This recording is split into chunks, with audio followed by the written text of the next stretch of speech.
Baylor and Dave Aranda. The SEC schedule released.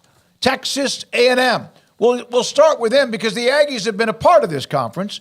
The schedule that they have, you can see it on the right-hand side. Notre Dame, but the conference games and where they are and the dates involved, their first conference game in the SEC will be at Florida the third week of the year. Eventually, they will play Arkansas, Missouri, Mississippi State, LSU, at South Carolina.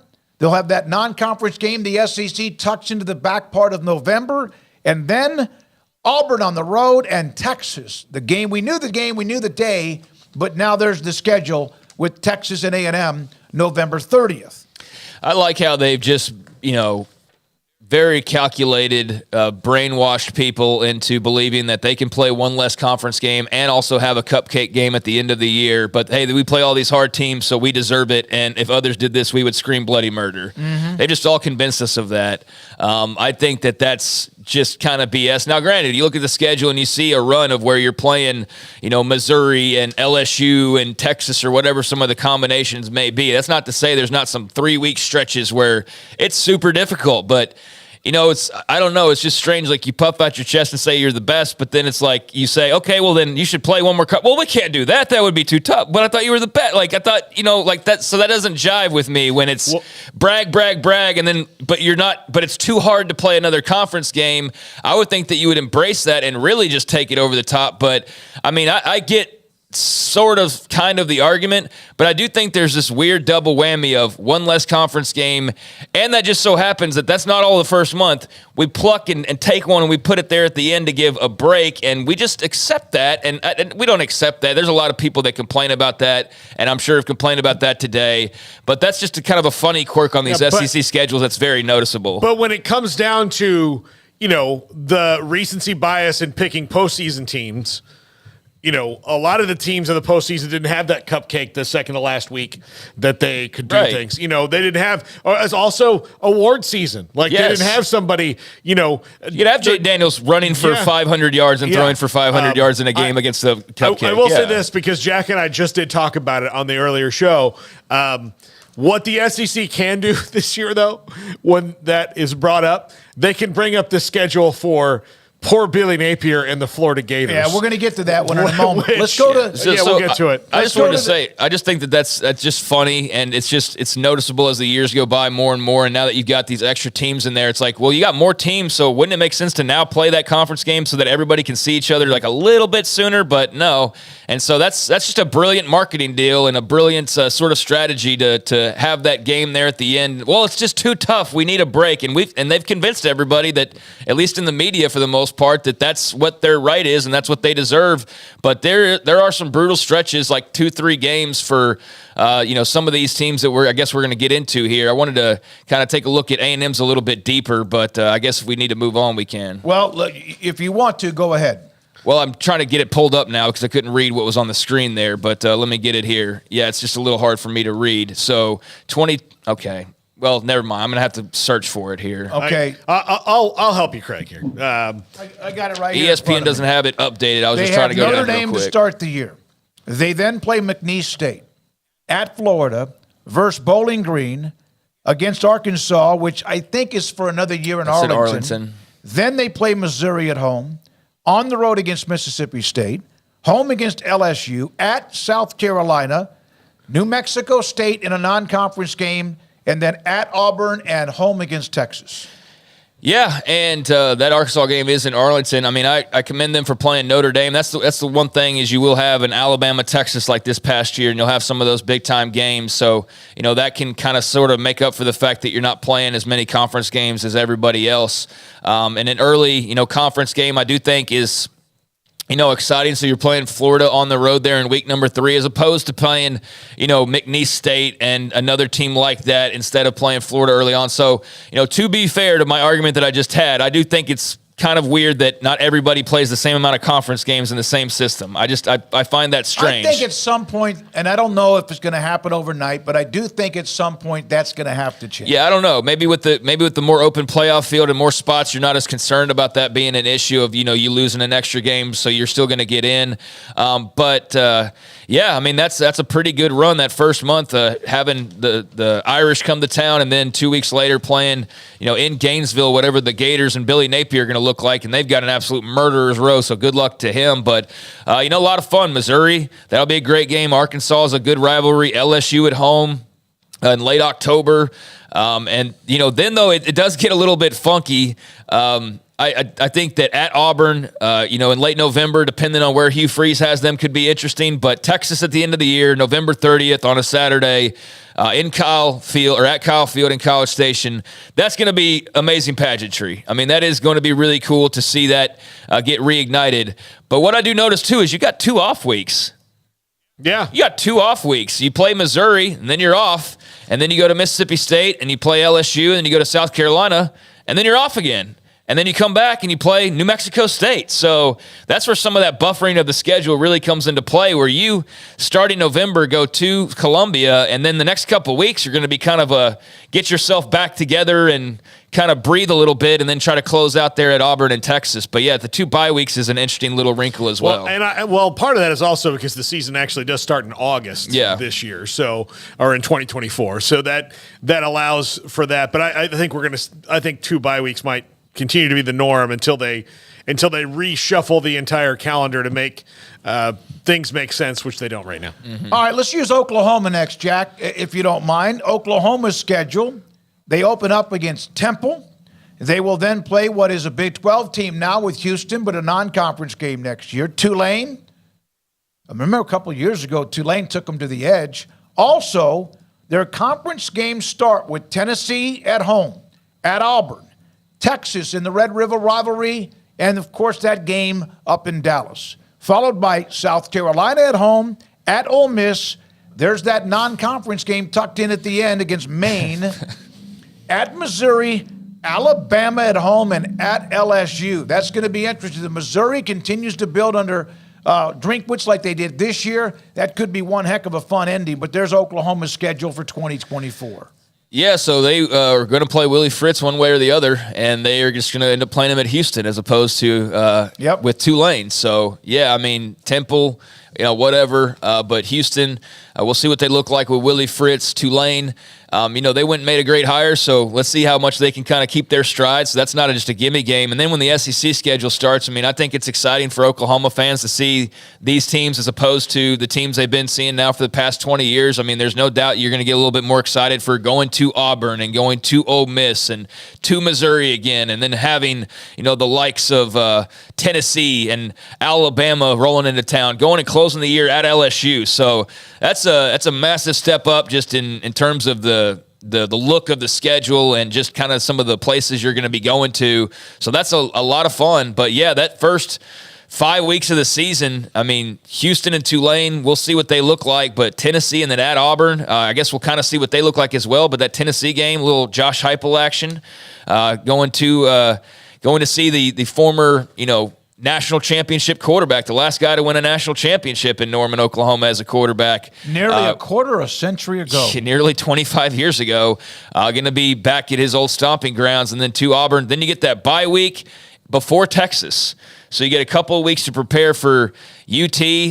Like you said, that Maine gets thrown in there before you go to Missouri, and then you get an off week. So, again, those 2 off weeks and having that late game non-con schedule, I do think lightens the blow a little bit versus what kind of a grind it really would look like if you had only the 1 bye week and you did a non-conference more traditionally.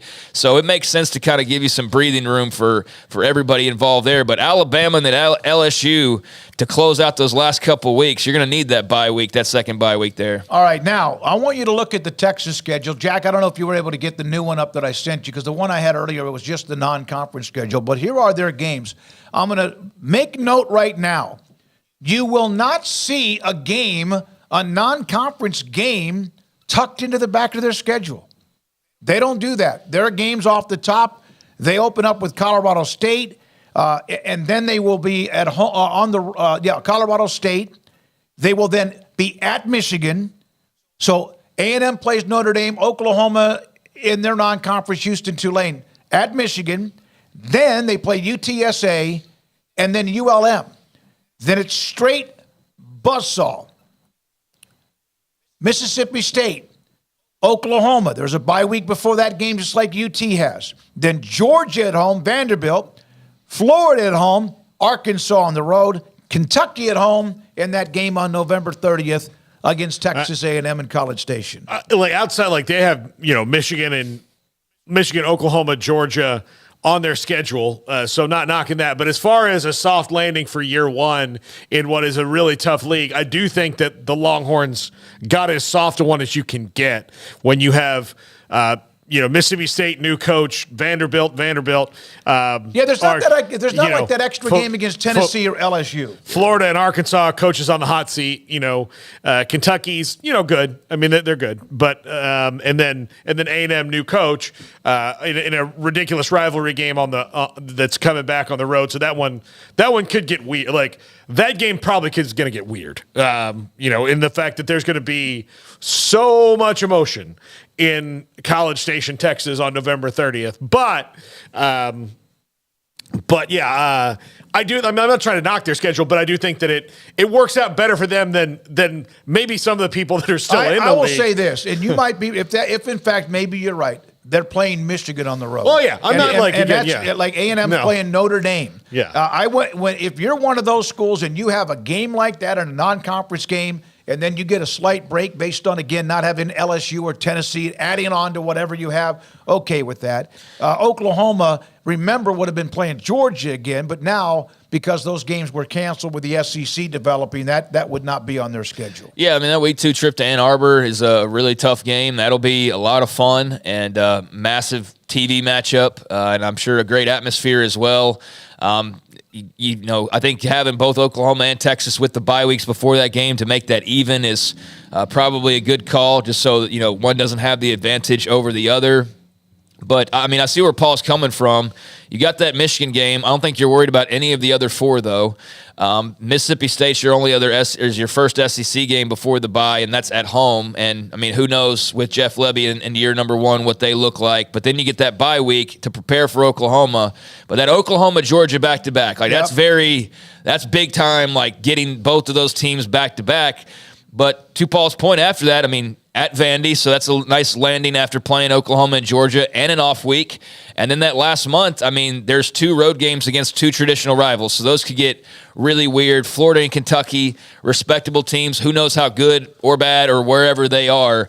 But I get what you mean as far as not having like LSU in the back end amongst that mix of teams. So I think if you can navigate, it's kind of a tale of 3 parts. There's your first part that's that Michigan game. But other than that, you feel good. Then your break. Then that second part, which is only a 3-game stretch. Now, that's the tough one. That's going to kind of be the determining factor in what that whole season probably looks like with Oklahoma and Georgia back-to-back. But then at Vandy and another break.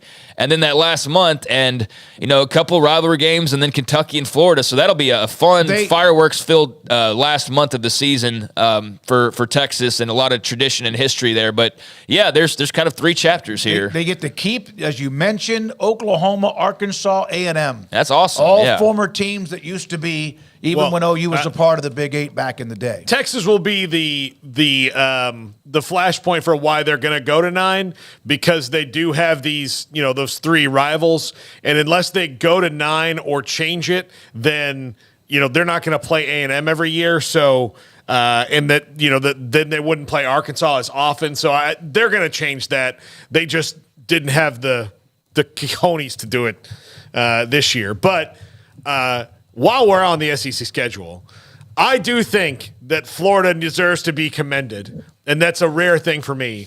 But at least on paper, they have come up with possibly the hardest schedule that you could ever see. All right, let's go. I don't have a graphic of theirs, but we have it in front of us. Yeah, I've got it right here. And we'll get chat room responses on this. They open up against Miami at home. Yes.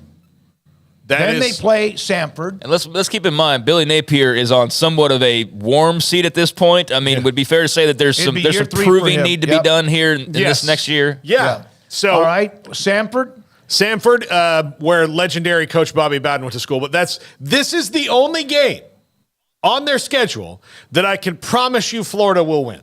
All right, let's see. A&M, so they have 3 consecutive games at home in Gainesville. Yeah. The Aggies. Mississippi State on the road, new coach with Jeff Lebby. Then an off week. Then UCF, which is going to have a lot of emotions in that game, as any of the Florida schools when they play each other. Yeah. So again, they'll be favored in a lot of these. But as far as when you talk about Miami, we don't know who their quarterback's going to be, and they're probably going to. They were more talented this year than they were last year, and they'll probably be more talented again. So Miami's tough to start out, and Miami fans.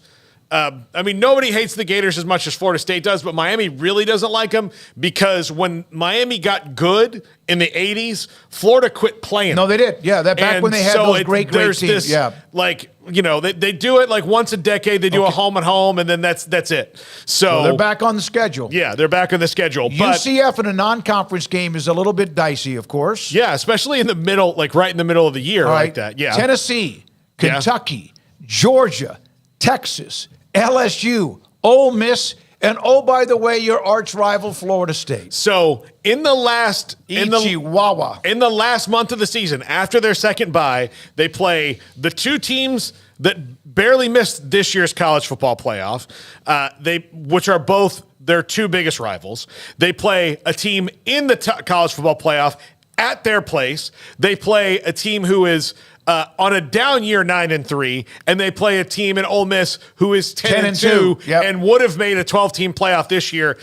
All of these teams, maybe LSU wouldn't have been. They'd be the outside looking in. But all of these teams would have been in discussion for the college football playoff at a 12-team this year. That is a stretch. Yeah, and that doesn't include, again, the emotional start against Miami that used to be a rivalry, and then they backed away. I'll never forget, and this is back in the 80s or whenever year it was, when Miami smoked them like 30-0 in an opening game, and you could just – the differences, of course, in Miami and everybody was pretty obvious. And it wasn't like they played the other one and then went on. They lost and then canceled it. Yeah. Like it was one of those things like, you guys have to play somebody else next year because we're not doing it. So good luck, Billy Napier and the Gators. That's that's an interesting wrinkle for next season with the season starting when it does. So how that looks across schedules with the extra – the week to breathe will be really interesting in college football. But if you're looking at toughest schedules, that Florida schedule, especially that third chapter after the second bye week of Georgia at Texas, LSU, Ole Miss, at Florida State. I don't know if there's a tougher 5 consecutive weeks, no byes, 5 consecutive weeks of that. I can't imagine that there's a tougher schedule on paper than that. There's just I don't even know how that'd be possible. Georgia at Texas, LSU, Ole Miss at Florida State. So, yikes! You better hope that you got about 5 wins at that point, or 6 already if you're Billy Napier. And I see Samford is 1, and then not a guaranteed one anywhere else on that schedule. So, he's gonna have his work cut out for him. That's for sure. One note on another